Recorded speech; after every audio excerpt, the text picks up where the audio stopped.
people may complain and say, oh my God, Israel committed an atrocity by targeting the Islamic Republic of Iran. Well, I will disagree very strongly, because the Islamic Republic of Iran is the cause and source of tremendous pain and hurt across not just Iran and the Middle East and the MENA region, but the world. I mean, they have commanded and bought henchmen to carry out their deeds. I mean, Salman Rushdie, for example. I mean, countless people have been disappeared, killed, tortured, raped, and other atrocities because of the Islamic Republic. What people need to understand is that Israel is the only reason why the world keeps breathing today. And we know that to be true, the nuclear agency attested to the fact that Iran has the ability to build a bomb, a nuclear bomb. Now, I'm going to emphasize on the word nuclear bomb. It means that we could potentially have tomorrow yet another Nagasaki and Hiroshima.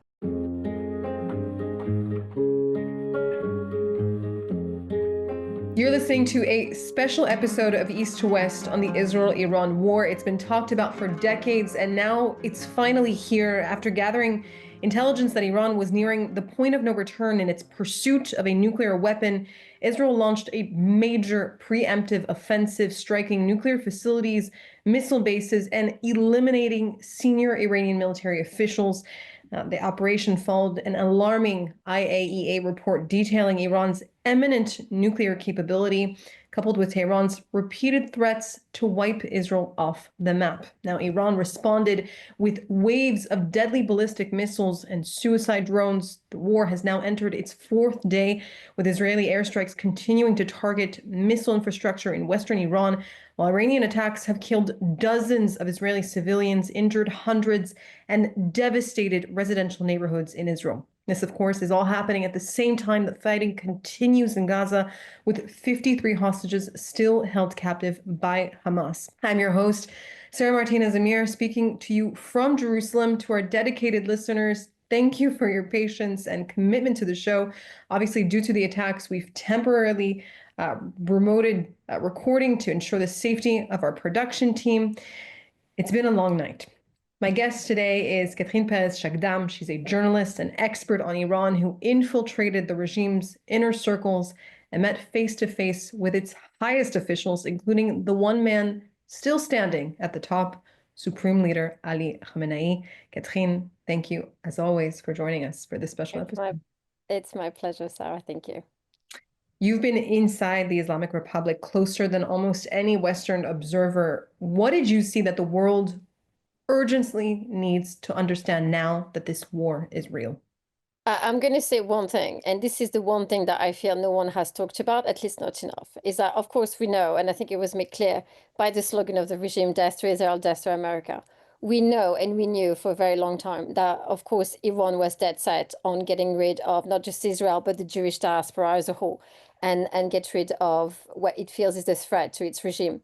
But what we need to understand, and I have written about it extensively, is that Israel was the Trojan Horse. And I've actually written a paper on this. The prize to be won is actually Saudi Arabia. And by that, I mean what it represents from a religious perspective. Saudi Arabia is, of course, home to Mecca and Medina, the two holiest cities of Islam, and Al Saud. And by that, I mean, of course, the king and the crown prince, Mohammed bin Salman, or the custodian of the two holy mosques.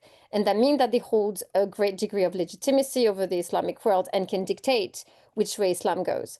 Now, for the past, I would say, decade, Mohammed bin Salman has been very clear in terms of what direction he wants the kingdom to take, which is towards secularism and towards modernity. And he has done a great deal of work in that direction, which is fantastic.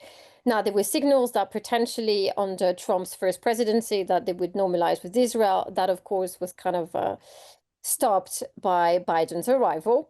And of course, Iran has paid attention. And so Iran has done everything it could to lock Saudi Arabia out of Arabia, if that makes sense. And you can see that, the creation of Hezbollah, Hamas, the Houthis, and all the rest of them in Iraq and Syria with the Assad regime was done, of course, to harm Israel. But by doing so, they put the street to sleep by setting I would say, the intent against Israel, focusing on the Palestinian cause and using that as a way to drive a wedge between Sunni and Shia, the Shia Muslim world. And this is what Iran is all about. So now the threat today is not on Israel anymore. And yes, they're retaliating, but they will calm down at some point. It is to Saudi Arabia and the Hashemite kingdom of Jordan. And if I was them, and this is an advice that I'm giving, and I give it for free, pay very close attention to what is happening, because Hamas will try, because he cannot move towards Judea and Samaria. Let's be honest. The IDF is there. They're not crazy. They understand what happens now. They're going to go towards Jordan because there is no other way forward. Okay. And then Saudi Arabia is next in line because they have nothing to lose. And this lion is hungry for blood and it wants the prize, which is Saudi Arabia. And it will go for it. And so while Israel is safe, and I know it's not evident today, tomorrow will be something very different for Saudi Arabia, unless it decides eventually to wake up and realize that yes, your best is with us, and it is with Israel, it is with the Jewish world. So essentially, this is not just Israel's war against Iran, fighting on behalf of the West and democratic values. It's also Israel fighting on behalf of the Middle East, including Saudi Arabia and those Middle Eastern countries, namely the Gulf countries, that are moving more into a secular direction. It's not just a fight for Israel; it's a fight for the entire world. Absolutely. I mean, look, I'm actually very proud of this. I've written an analysis that was just published in the Jerusalem Center. And I talk about the why Israel did what it did. And people may complain and say, oh my God, Israel committed an atrocity by targeting the Islamic Republic of Iran. Well, I will disagree very strongly, because the Islamic Republic of Iran is the cause and source of tremendous pain and hurt across not just Iran and the Middle East and the MENA region, but the world. I mean, they have commanded and bought henchmen to carry out their deeds. I mean, Salman Rushdie, for example. I mean, countless people have been disappeared, killed, tortured, raped, and other atrocities because of the Islamic Republic. What people need to understand is that Israel is the only reason why the world keeps breathing today. And we know that to be true, the nuclear agency attested to the fact that Iran has the ability to build a nuclear bomb. Now, I'm going to emphasize on the word nuclear bomb. It means that we could potentially have tomorrow yet another Nagasaki and Hiroshima. Now, I understand that for some anti-Zionists and anti-Semites in the world, it sounds like a great idea, to let this, to unleash this on Jerusalem or Tel Aviv or Haifa or whatever cities in Israel. But I need to remind you something, is that you live on a planet that is quite small. And nuclear dust travels quite far. And so it is foolish to think that if anyone believes in the Palestinian cause or believes in the Arab world, as an entity that is worth breathing for yet another day, then I suggest you stop a regime that wants to annihilate a tiny, tiny country in the Middle East, the size of New Jersey, that, would automatically, by disappearing or being harmed, impact the rest of the world. To have a maniacal, insane, genocidal regime, and I'm not being hyperbolic here, and allow and think that it could be contained with, that it could be somehow negotiated with, is absolute lunacy. And I would say is more than cowardice, is because people are hiding behind fake compassion and self-righteousness, believing that this is a sign of their moral high ground. I have news for you. The real and true courage, and this is what Israel has demonstrated to the world today, is to be willing to rise to the occasion, become the monster that nobody wants to become in order to save the true innocent. And I tell you who's innocent. Those generations that have yet to be born. We would like to give them an earth that they could actually breathe in. It would be lovely to think that our children, yours, mine, and my grandbabies, one day would be able to live free and not be judged on the basis of their DNA, because we can't change it, nor do we want to. It's very much the saying, the West is next, is what these so-called, I like to call them aesthetic activists, don't seem to understand that when Iran says death to Israel, they preface that with death to America, death to the UK. And so it's not just, as you said, it's not just Israel's war against Iran, it's the entire West struggle to stay alive. Now, it's really like witnessing a deck of cards collapse just within a few days. What do you believe is going through the mind of Ali Khamenei right now? How is he viewing these strikes and this broader escalation? Well, let me tell you first a very short story, and I think it's quite interesting. So years and years ago, and I've been saying this, and I mean people can go back and read my column in Jerusalem Post. I've written about it in the Times of Israel, the Daily Express, the Front for Foreign Relation, you name it, I've written about it. Is that Ali Khamenei has, I would say, a backup plan, and that is Mashhad. And I would love for somebody to go check it out. Now, there were some reports yesterday that the gentleman with the turban decided to relocate to Mashhad. Now, there is a military base that is located under Mashhad because, of course, who would be crazy enough to target a shrine, a holy shrine at that, for the Shia Muslim world? And this is where he intends to make his last holdout, which is quite interesting because I remember another dictator who ended up quite crispy, Hitler, hiding in a bunker somewhere in Berlin. And so I think that Mashhad's going to be the end game for Khamenei. Now, I'd like to remind everyone in the RSGC that Mashhad is quite close to Afghanistan. I don't think that the Taliban looks too kindly on Shia radicals for a very obvious reason, is that sectarianism is very much alive in the Middle East, and it's unfortunate, but it's a reality. Now, I don't think that Russia will take him on because he would have to share maybe a bed with President, or former President rather, Bashar al-Assad. I don't think that Assad wants to see Khamenei anytime soon. I don't think that Putin wants to bank on a guy who's literally has not just Mossad, but Shin Bet and everyone in between after him. I don't think it will be a very comfortable position to be in. And Putin is a very pragmatic man who will understand that actually Israel just won the war. Let's be honest, Israel already won. Israel won the second that Benjamin Netanyahu decided to pull the trigger, and he did, and I'm glad he did, and the world owe him a massive thank you. And I would like people to set aside whatever political views they have on the man, because they may, and is their prerogative. This man saved all of us, honestly. And if I have to say something today, it's a massive thank you, Toda, merci, in every language in the world. The world owes him the next 24 hours and the other 24 hours after that. And for that, he needs to be thanked beyond all measure. And I hope that people pay attention because he did what no one could, that no one wanted to do, and no one would have dared to do. And he imagined it, he carried it out, and it was successful. For that, I think he's the leader of the time. Take me back to your meetings with Ali Khamenei and take us into his mind. Is he panicking right now? Yes. Is he scared, or is it just he's so indoctrinated in his own doctrine that he does not see any further than that? So see, there's something that is quite interesting about narcissists because he's a raging one. And a narcissist at that who has, I mean, he thinks himself, I would say, as a god. And he doesn't believe, of course, people who tend to be so radical in their views, religious views, do not believe in God. Because otherwise they would be a lot more calmer. They would be a lot calmer about their views because why would you impose them? If you already won according to yourself, and so fine, just okay, relax. Have a burger, it's okay. You won that party. Now, Khamenei is someone who is very proud and who wants to be right and right all the time. And so Bibi just demonstrated, and not just Bibi, Israel, and I talk about Israel as the Israel of David, just demonstrated that the God of Israel, and I know I'm becoming religious here, but I'm not making a religious point. I'm trying to tell you what he thinks. The God of Israel just demonstrated beyond any measure that is actually not with Khamenei, not with the Islamic Republic of Iran, not with the God that they claim is almighty and all powerful, but with that of Israel. And that must hurt. I tell you, that must hurt because he has spent his entire career claiming that his God would stand, the sword of vengeance against the apostates that we are, us Jews and Israel, and the son and daughters of Jacob. And so here we are today at the time of reckoning, when actually the God of Israel has risen to that party and is not playing.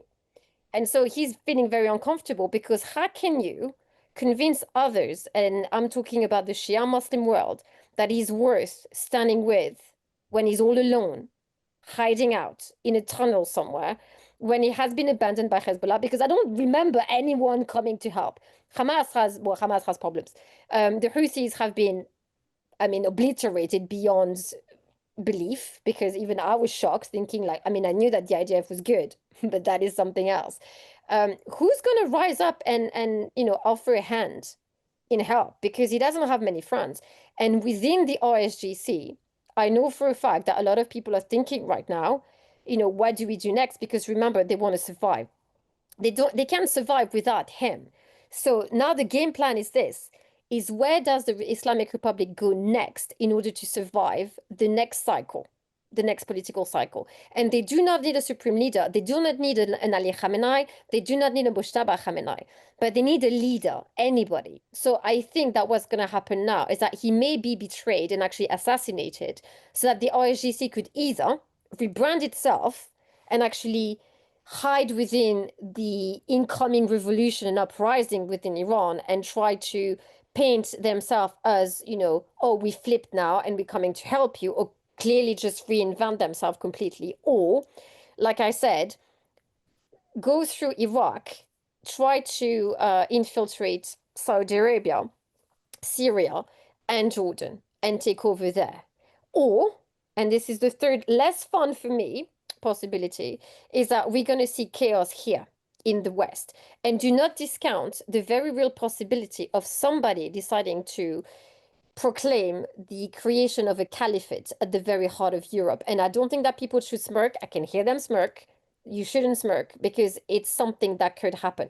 I think that what we saw with ISIS and the birth of the caliphate at the heart of Iraq and Syria was a dress rehearsal for the real thing. And of course, they have their eyes on Europe. And unfortunately for them, the French and the Spanish, who were so quick to side with the free Palestine, let's go intifada globally bandwagon, have forgotten that once upon a time, they were actually Muslim land. And that means that according to the psycho in Tehran, they are fair game. And so I wouldn't want to be them right now. That's all I have to say. And to that point, actually, walk us through, of course, we've reported on Iran's terror proxy activities throughout the region, obviously against Israel, but what we haven't really focused on is Iran's terror activities in the West. Walk us through just how extensive that is, specifically in Europe and in the US. I'm going to give you an example, and the name escapes me now, but there is a gentleman who is Hamas. So, of course, he works with the RGC, and he's very wealthy, and he's the one man who funded the little flotilla that won Miss Greta Thunberg, so it was fun to climb on. This man lives in London, and I've written a parliamentary briefing that was taken on by Lord John Wolney, and I'm actually going on Wednesday to discuss it with him. So this is something that's going to be taken to the House of Lords and discussed extensively, because this is a threat. We're talking about aiding and abetting terrorism. And that has been promoted by a very visible figure in Europe, like Greta Thunberg and the other one, Rima Hassan, who, failed yet another trip to Israel. She really wants to come home, this one. And, we have countless people walking the streets of London who are either Hezbollah or Hamas or the Houthis or whatever. Some of them are RSGC. They even take pictures with well-known political figures. Those people have been able to operate right under our noses on the basis that we believe in freedom of speech, which is fantastic on paper, less so when one is promoting terrorism. And those people mean harm. You have Press TV, who was banned a few years back by Ofcom on the basis that, they were violent and they were inciting hatred. Those people have rebranded themselves, and they are existing and operating in the same TV studio that they were prior to the ban, but under a different name. So the law is being completely making a mockery of. We have police officers here in the UK, claiming that it's okay to call Jews baby killers, but if you say death to the Jews, that's okay, it's tolerable. It's an opinion, apparently. And so you understand that what the strength that we have in the West, our culture of freedom of religion, freedom of speech, and everything that goes with it, has been twisted and warped to such a point that it has become a weapon in the hand of Khamenei and co. And this is something that we have been unable to tackle or even admit to, because nobody wants to face the reality today, is that radical Islam is a threat. It's a genocidal threat to everyone. It begins with the Jews. It doesn't end there. I've said it. I've written about it. They come for the Saturday people. That is the Sunday people. And then there's Monday, Tuesday, the rest of the week. Do you really want to be the next barbecue, on that shop? I would say no. It's not healthy. We've suffered from it. I've seen what they can do. People have seen what they can do. They have mapped out the Jewish diaspora already. We've seen the result of it. Rabbis in France have been beaten up. Chairs have been thrown at them. People have been targeted at Columbia University. They are radicalizing the Arab youth. So can you imagine that? You have the Muslim Brotherhood that is proscribed in Saudi Arabia. Then you have the, young mind, the brightest mind of Saudi Arabia, traveling to the UK to get an education, who then get radicalized on campus by the Muslim Brotherhood, by Hamas, by Hezbollah, who then go back into the country and they become a national threat to Saudi Arabia's security. And we don't talk about this. And the UK is responsible. The EU is responsible. France, Spain, Italy, all those countries are responsible for enabling the worst of the worst. If Saudi Arabia, if Kuwait, if the UAE, if Morocco are capable of proscribing the Muslim Brotherhood and understand the threat, when Egypt is preventing the Gaza March to get into Rafah for a reason, not because they hate the Palestinian, it's because they know what happens when you allow Hamas to let go, to be let go. That's the problem. And so they stop them. And I commend them for it because, of course, you want to stop people to come in because you know exactly what's going to happen to your country. You're going to become a pivot for Hamas and terror.